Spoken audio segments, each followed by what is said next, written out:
In South Florida, mostly quiet on the West Palm front, with some tweeting and some golf for President Trump, who's ventured beyond one of his own properties just twice this trip. Once for a service, and once to honor service. These are great people. Like other presidents, he gets to pick where he wants to spend his working vacations. President Obama had Hawaii, President Bush, his Texas ranch.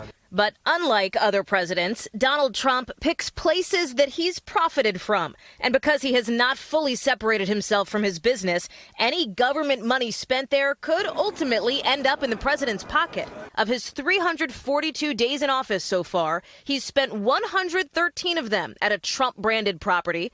That's about a third of his presidency at spots like his private resort in Florida, his golf club in New Jersey, and the restaurant at his hotel back in Washington. The Trump Hotel is certainly his safe space. He knows he can go there and be surrounded by his supporters. Part of it may be that in Democratic D.C., there's not always a warm welcome everywhere the president goes. And part of it may be this president prefers dinner in. I love the food in the White House. The White House is the greatest restaurant. The homebody president, as the Associated Press calls him. But come the new year, maybe a new twist. They say he should go to other places, and I never thought of it. And I'm going to start doing that.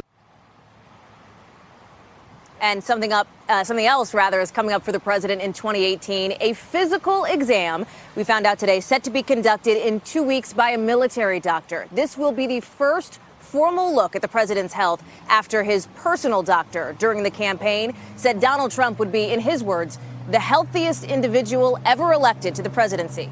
Hey, NBC News fans, thanks for checking out our YouTube channel. Subscribe by clicking on that button down here and click on any of the videos over here to watch the latest interviews, show highlights, and digital exclusives.